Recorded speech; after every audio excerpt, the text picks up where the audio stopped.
season to be planted in the public right-of-way. Applications are taken twice a year for spring and fall planting.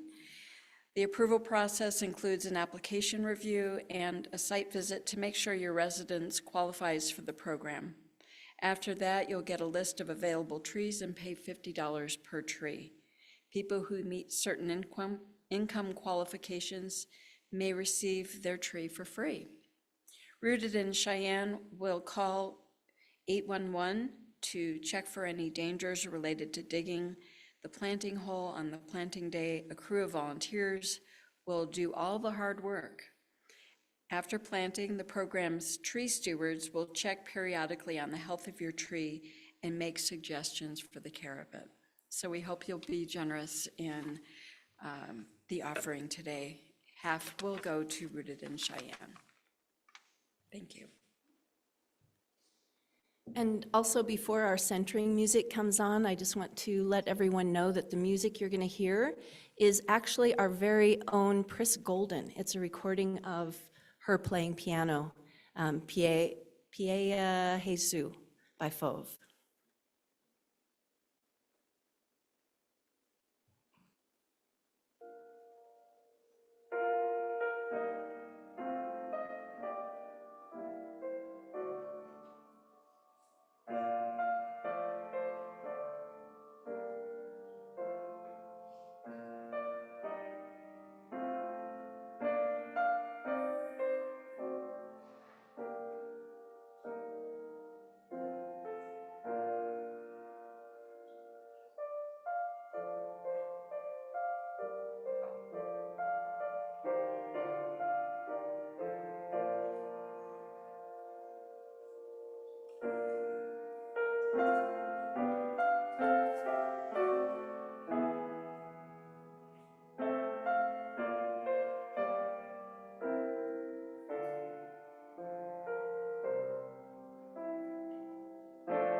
For this offering of generosity, we are very grateful.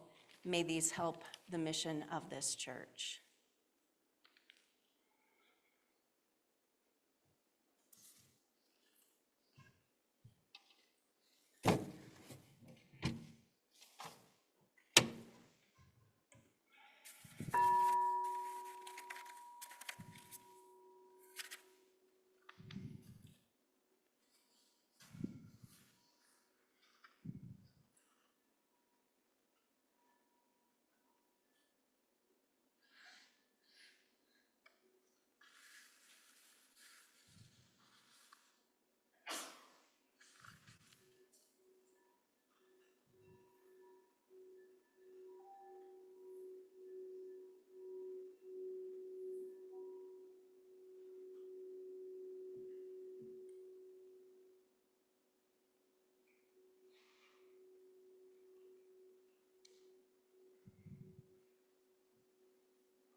What Do Poems Do?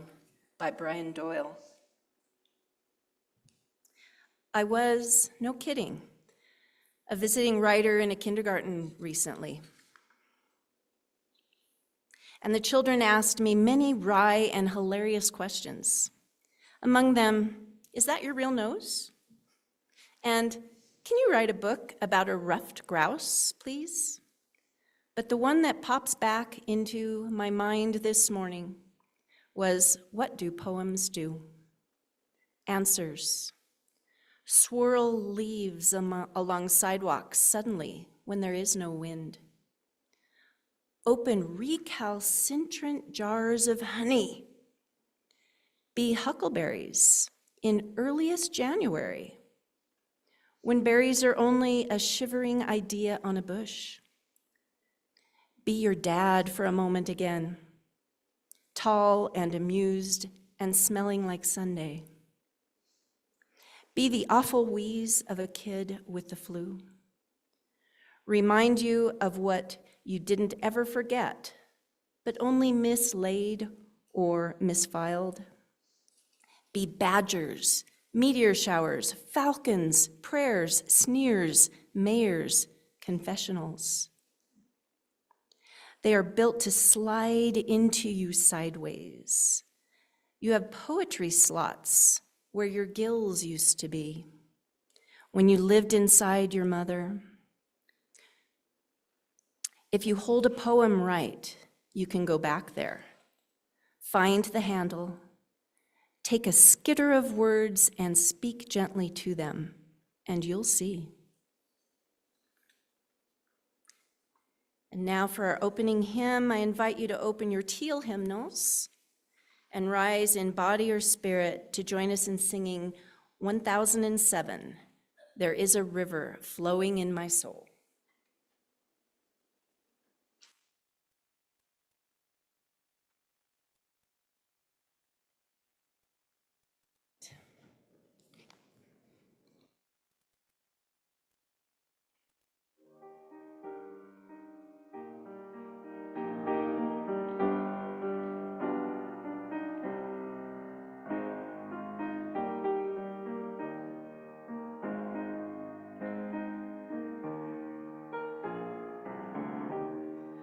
There's a river flowing in my soul. There's a river flowing in my soul, and it's telling me that I'm somebody.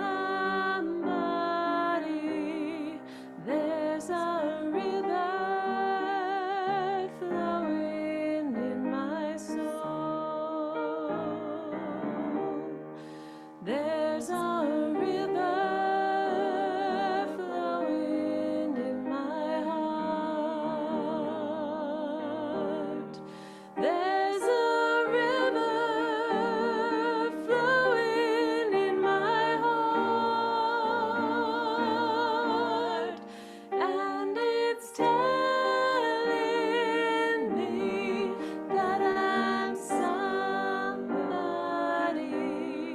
There's a river flowing in my heart. There's a river flowing in my mind. There's a river flowing in my mind, and it's telling me that I'm somebody. There's a river flowing in my mind.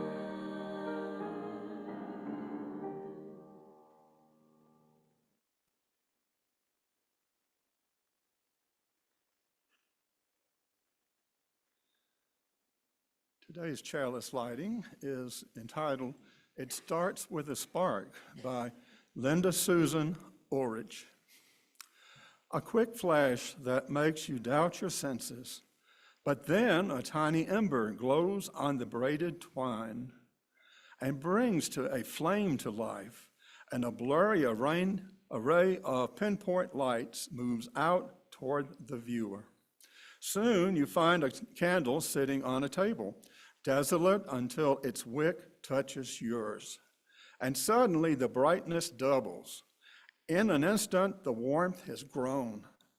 This intensified glow draws others like a beacon. 5, 10, 50, hundreds maybe, not moths bent on self-destruction, but fellow travelers seeking the road ahead. The people began to move forward. No matter how far the line stretches, no one is left to fend for themselves. Everyone makes progress, and no one does. In the distance, bands of other beacons now beacon, proof of other sparks that become blazes. The air crackles with anticipation as everyone approaches the center. There, the scales are balanced. There, the broken are healed. Now, you know what it means to be loved. Now, you know how to illuminate the sky. Now, if the young or young at heart would like to join us on the chancel here at this time, we invite you to share in the leadership of speaking our covenant in unison before our time for all ages.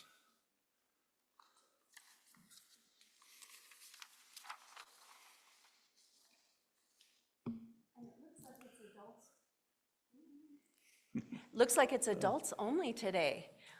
Well, unless anybody young at heart wants to come up, and it's okay if you don't. All right, you can find the words in the order of service if you don't yet have them memorized. Love is the spirit of this church, and service its cause. This is our covenant, to dwell together in peace, to seek truth, and to help others. Well, for the messages of all ages, introduction to our poetry worship today, and Audrey will be doing that for us.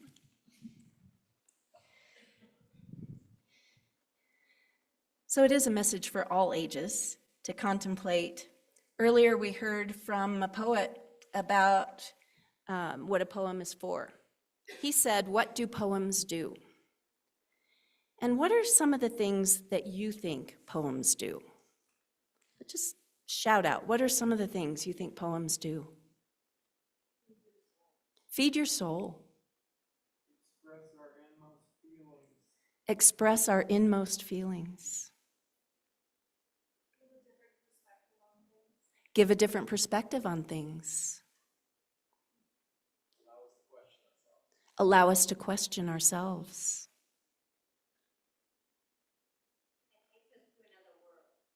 Takes us to another world. Helps us define our feelings. Helps us to define our feelings. Inspiration. Was there something over there? Okay. Excellent. So all of these things are what we're going to be exploring in today's service, either with poetry that you have brought, we have, and or listening to one another, perhaps taking an index card from the back of the pew and jotting down a few lines here and there as you're inspired. And maybe there's something that you come up with yourself today that you feel confident in sharing or keeping within your heart. So feel free to be open to be inspired to write something down yourself at any point that something inspires you to express those feelings, to do all of those things that were just mentioned. And shortly we'll be inviting people to share either what you brought or what you created. We're going to share with each other the words that stir our hearts, open our minds to new ideas and possibilities, let our souls reach out to the beauty and heartbreaking moments of the world, and remind us of how humans want to reach out to each other for community and spiritual connection, and in joy and sorrow again and again. And next we'll move into prayer, which has a poetry all its own. Please join me now in a spirit of prayer, You can bow your heads or put your hands in the air, close your eyes or soften your stare. Spirit of life and of love, of the earth below and the sky above, we gather together to support one another in our joys and concerns and for what each one yearns. May we find moments of peace and wonder each day. For this, we all pray.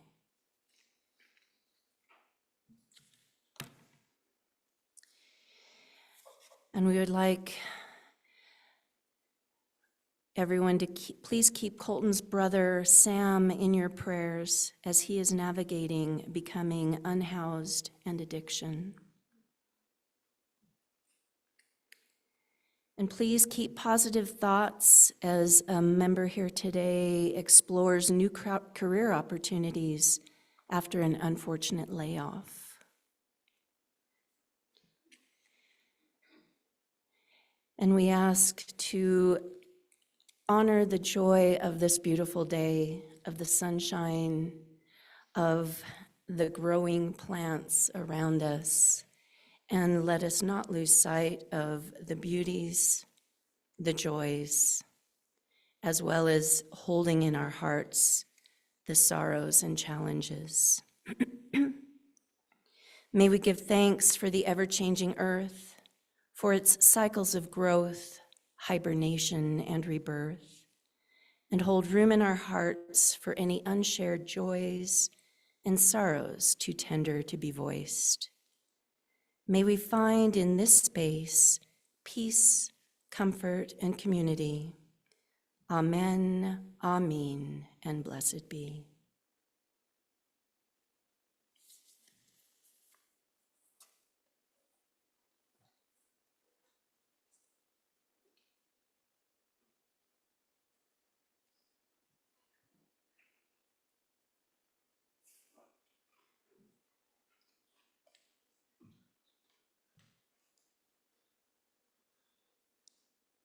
Reading from Psalms 19, verses 1 through 6.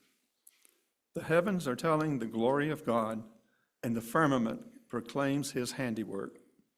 Day to day pours forth speech, and night to night declares knowledge. There is no speech, nor are there words. The voice is not heard. Yet the voice goes through all the earth, and their words to the end of the world. In the heavens he has sent a tent for the sun, which comes out like a bridegroom from his wedding canopy, and like a strong man runs its course with joy. Its rising is from the end of the heavens, and its circuit to the end of them, and nothing is hid from its heat.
The core reading is entitled Utterance of the Timeless Word by Angela Herrera.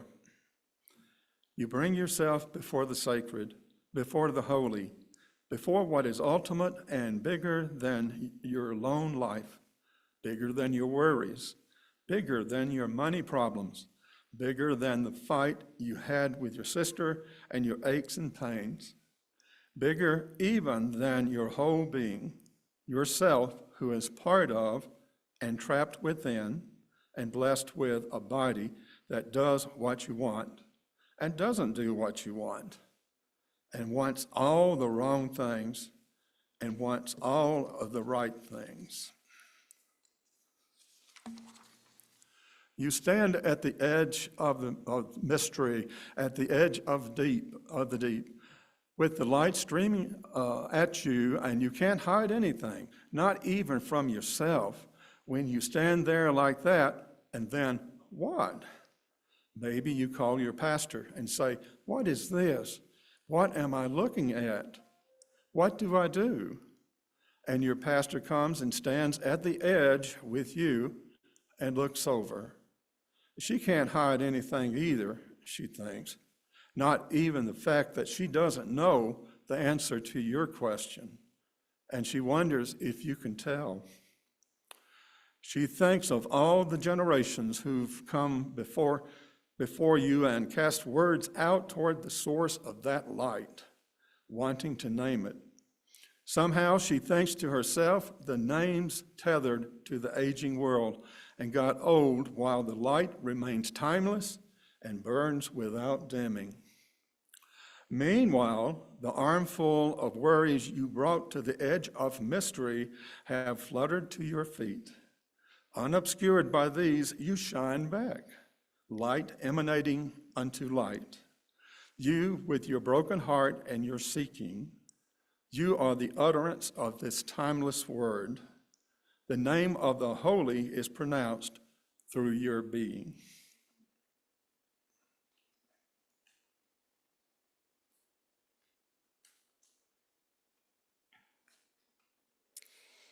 And now we invite you into a time of sharing, to utter timeless words and share from the core of your being the name of the holy in your own speech. If you have brought a poem that speaks to your soul and which you would like to share, please raise your hand. Let me see how many folks we have. Great. Okay. We may split it up into 2 sections, just so you know, you're not being left out. And if you wish, you might just say a couple words to introduce your poem and tell us how it invites sacredness into your own life before you read the poem, or just read it. It's up to you. If you didn't bring a poem, feel free to simply listen to others sharing, or take a moment on your phone to bring up a piece if you would like to share, or if words from someone else inspire you with a poem you recall or create and wish to offer.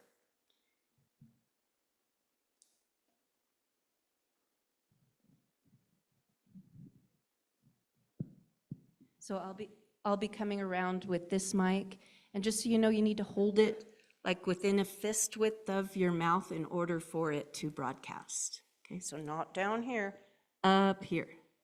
Who would like to go first? Lauren.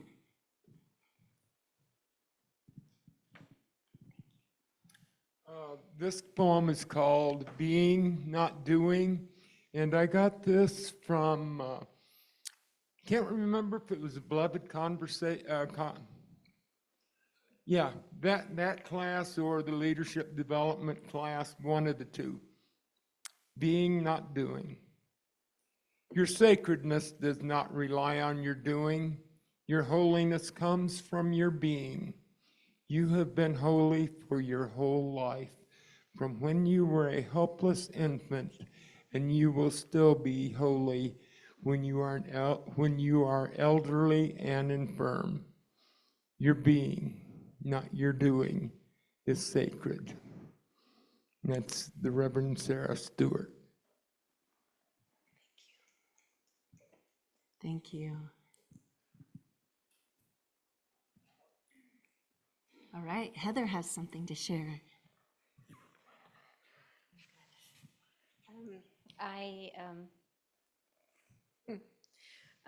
So it's three short poems. I am more in tune with nature than anything, and always have been.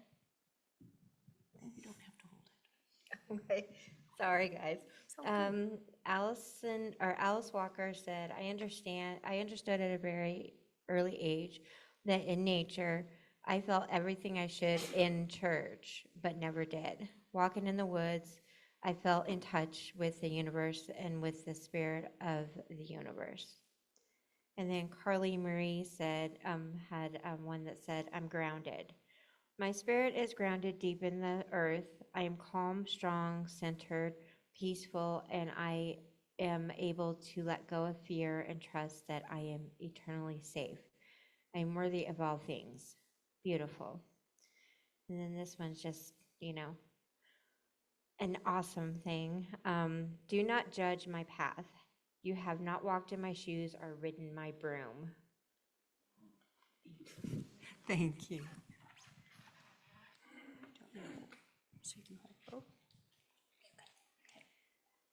Good morning. This one is called Unity, and to me it's about connection and how nature connects us.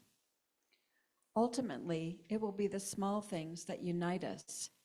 How sweet this air is that we are breathing together, or how magnificent the arch of these maples shaking their papery leaves.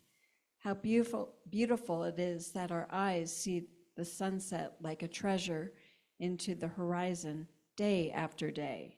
How tenderly the bees tongue the flowers. How simple it could be for small acts of caring be spread upon the bread of unity like honey made from wild clover growing in the lawn of our hearts. That's by Jennifer Pratt Walter.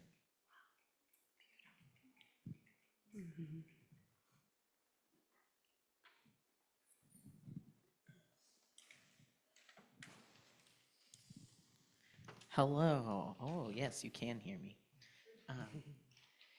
This poem I just found online one Pride Month, and it made me cry because when I came out as transgender, I really struggled with my faith after that. So I might cry, so we'll see.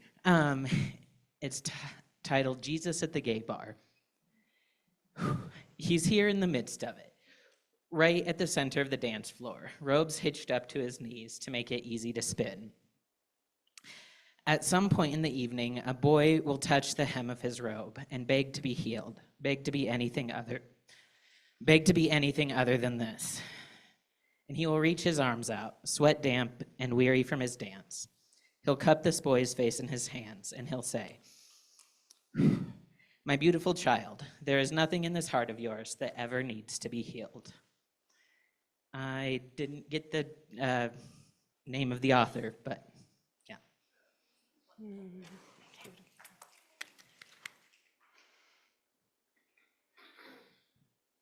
Thank you. We'll do one more, and then I'll have a reading, and then we'll do more if people have. Thank you. So this is something I sort of came up with on the spot, so it's a bit rough around the edges and doesn't have a name just yet, but here we go. If we are to come together, action must follow feeling. To live your truth is to live forever. In living this life, we're simply being. And in this time of all-consuming lies, the seed of love will have its rise.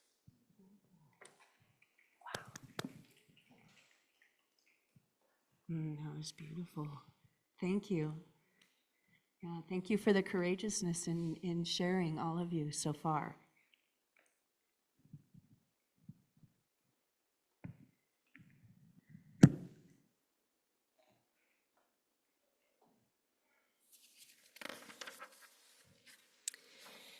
And then as we reflect, I'll share the words by Jacaren Oloya, Claiming My Worth. This was written in 2022, by the way. I spent much of the last year writing poetry as a spiritual practice and as an outlet to express collective grief and hope for the future in the year of a pandemic.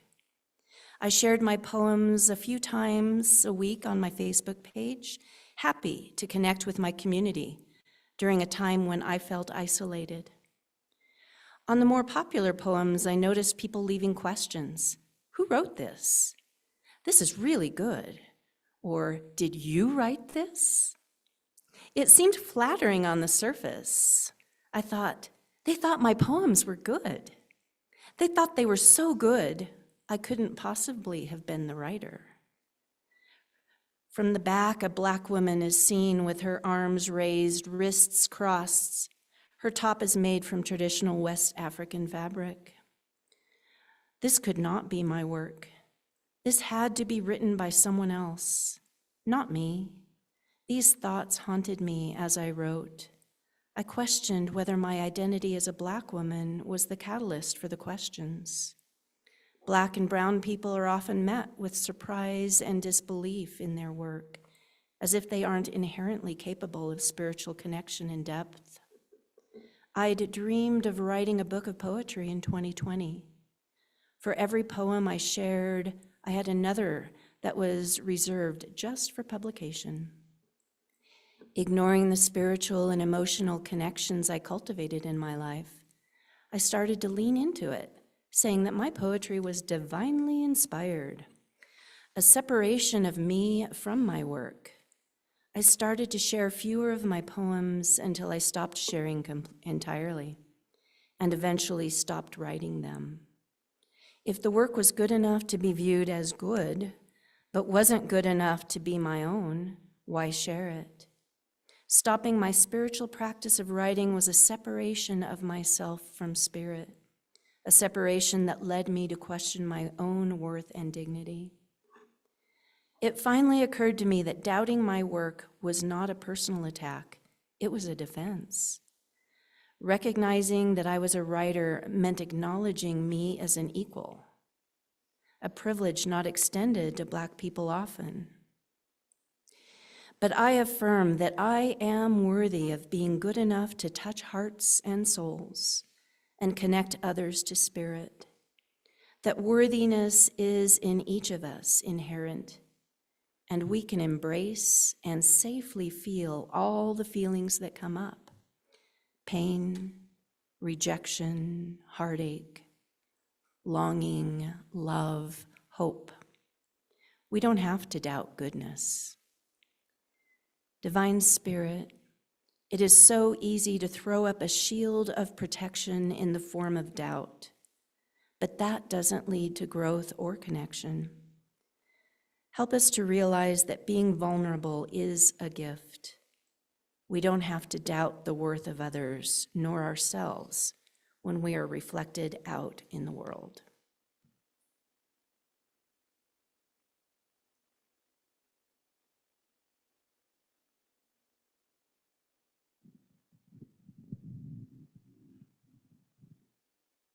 And now, is there anyone else who would like to share either something you brought or created?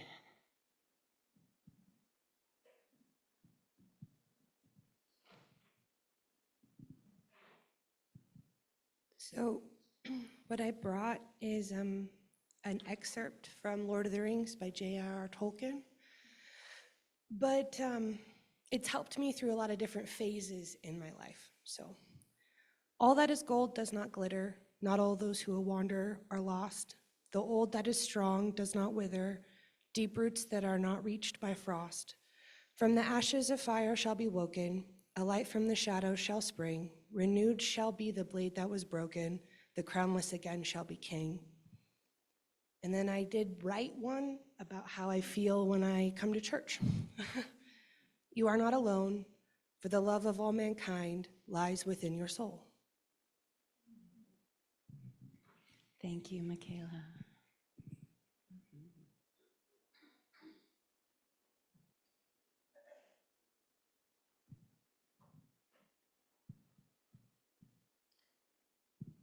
Okay, this is one about being yourself and loving yourself. And it's specifically aimed at women that so you don't have to live up to societal expectations. It's called Be Nobody's Darling by Alice Walker. Be nobody's darling, be an outcast. Take the contradictions of your life and wrap around you like a shawl, to parry stones, to keep you warm. Watch the people succumb to madness with ample cheer. Let them look askance at you, and you askance reply. Be an outcast, be pleased to walk alone, uncool, or line the crowded riverbeds with other impetuous fools. Make a merry gathering on the bank where thousands perished for brave hurt words they said, but be nobody's darling, be an outcast, qualified to live among your dead.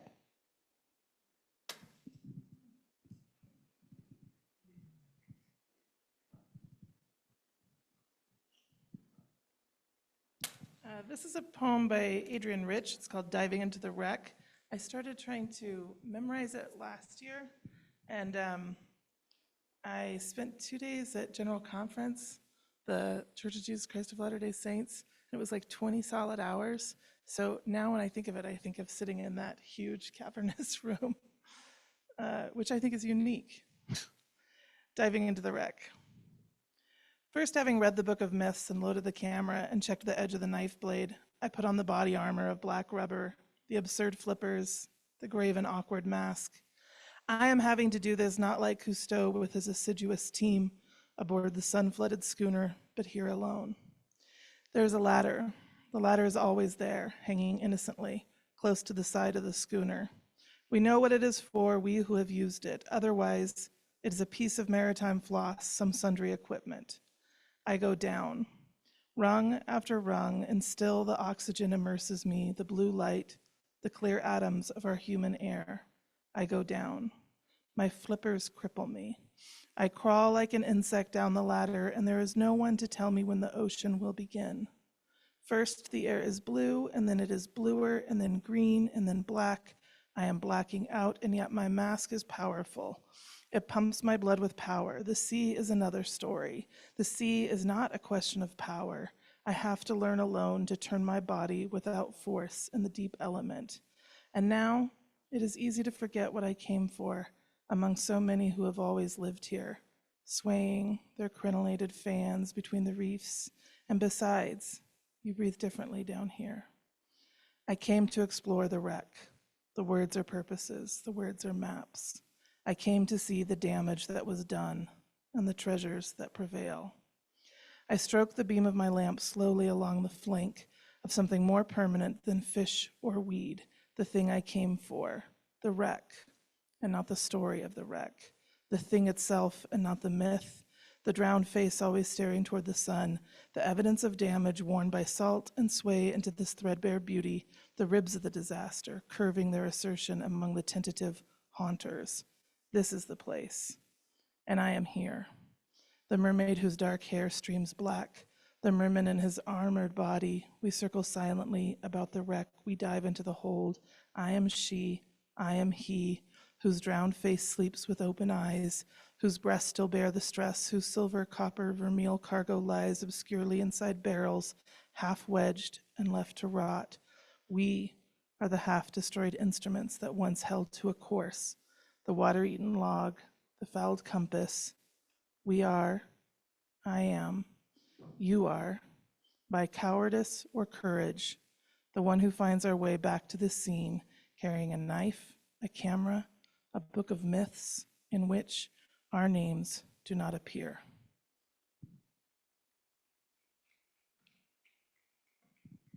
Thank you. Brenda.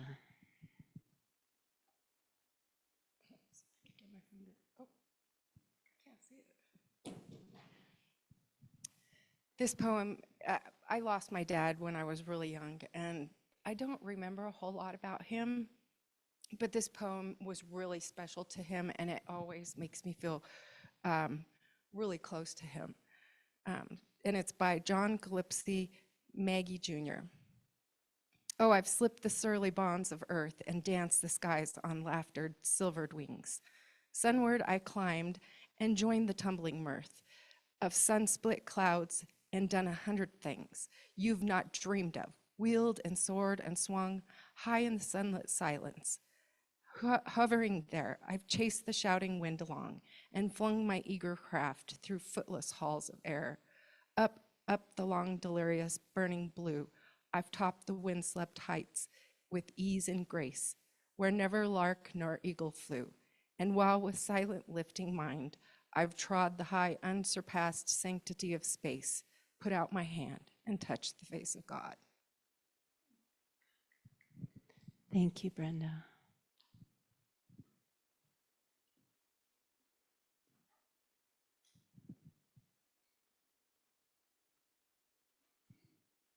Felt compelled to do this when I was in the library. Audrey's words were to go ahead and be vulnerable. So it took me like an extra 20 or so minutes to get ready because I had a little boo-boo on my bicycle last night. I'm like, oh, good, I got up in time to go to church, and I'm like, oh yeah, that does. So this is one I've shared. I know I've shared it in Wellspring, but and most of you have probably heard this, but this means a lot to me, and sometimes it's part of my daily prayer and meditation. May I be at peace. May my heart remain open. May I awaken to the light of my own true nature. May I be healed, and may I be a source of healing for all beings. And sometimes you can substitute the you for the I when you know of someone who may be suffering or struggling in some ways. May you be at peace. May your heart remain open. May you awaken to the light of your own true nature. May you be healed, and may you be a source of healing for all others. And then, of course, the final iteration has to do with all of us. Thank you, Chuck.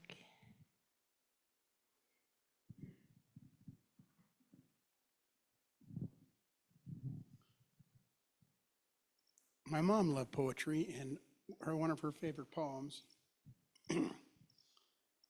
was one about may have to do it from memory. He drew a circle and pushed me out, a heretic, a rebel, a thing to flout. But love and I had a will to win. We drew a circle and took him in. Beautiful. Thank you.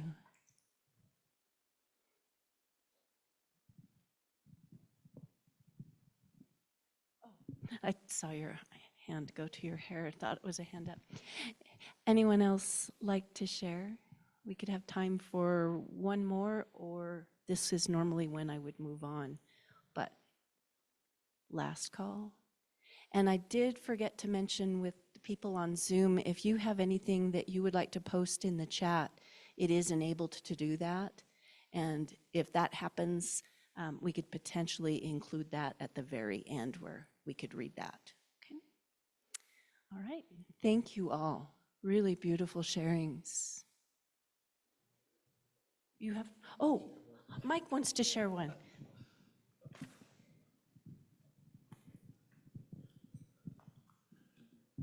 Yeah, I found a poem, and I've actually gotten a lot more interested in poetry due to Lectio Divina, which we have here at the church, and our Reverend Elizabeth. But this one's entitled The Stream. And our lives are like a stream. They go over rocks. We have low points. We have high points. You've noticed today I have my cane. I haven't used it because my hip is almost totally, completely well, no pain. So that's a blessing. It's been a long time coming. Anyway, I wanted to share this little poem with you. The Stream, I do not have the author of it. Spirit, a stream, a river, a flowing body. That is what you are. And we each are droplets in this course, are babbling bubbling over the path forward, no awareness of our destination or how we'll make it through. But we are here and flowing in and of, made of, because of you, this, our path, destination unknown, are safe and secure by unseen borders, flowing, splashing, going, always moving forward on, marked by shifts, waves, torrents, boulders, rocks, and on we flow.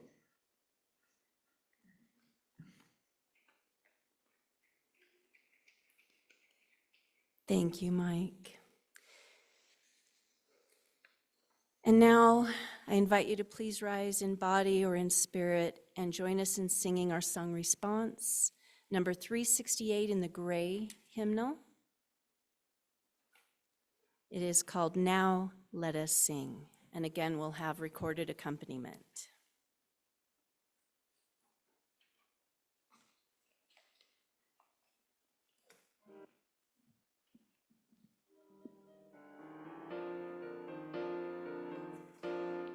Now let us sing to the power of the sing, sing. Now let us sing to the power of the sing. Lift up your voice, be not afraid. Now let us sing to the power of the faith within. Now let us sing to the power of the sing. Now let us sing to the power of the sing. Lift up your voice, be not afraid. Now let us sing to the power of the hope within. Now let us sing to the power of the sing.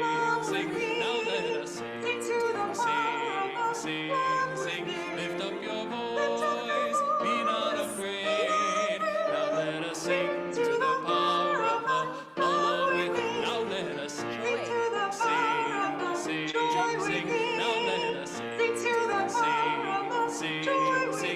Lift up your voice, be not afraid.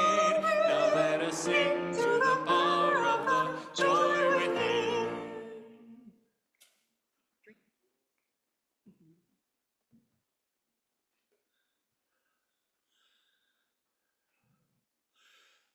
Please remain standing as we extinguish our chalice flame and speak together the words in our order of service. We extinguish this flame, but not the light of truth, the warmth of community, or the fire of commitment. These we carry within our hearts until we are together again.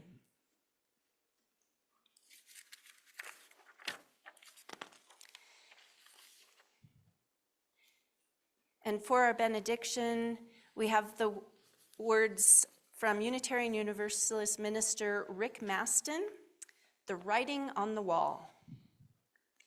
If we show them all, if we show them at all, most of us who write our secrets down and call it poetry prefer to slip it under the door and run. And if we must be present at the reading, disguise ourselves in sotto voice and pale monotone.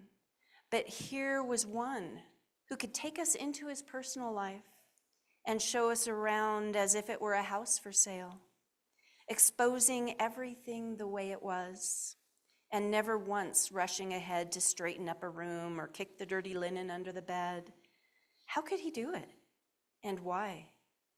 It was such private property, and we were total strangers, just in off the street, looking, not necessarily there to buy.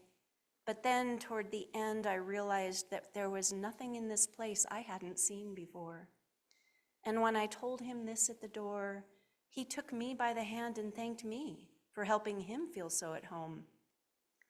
Outside, as we were leaving, I saw where some street philosopher had taken paint and tagged a classic on the wall. "There are no strangers here," it read. "I know myself, and therefore I know you all." go forth and continue to be the shining souls that you are today.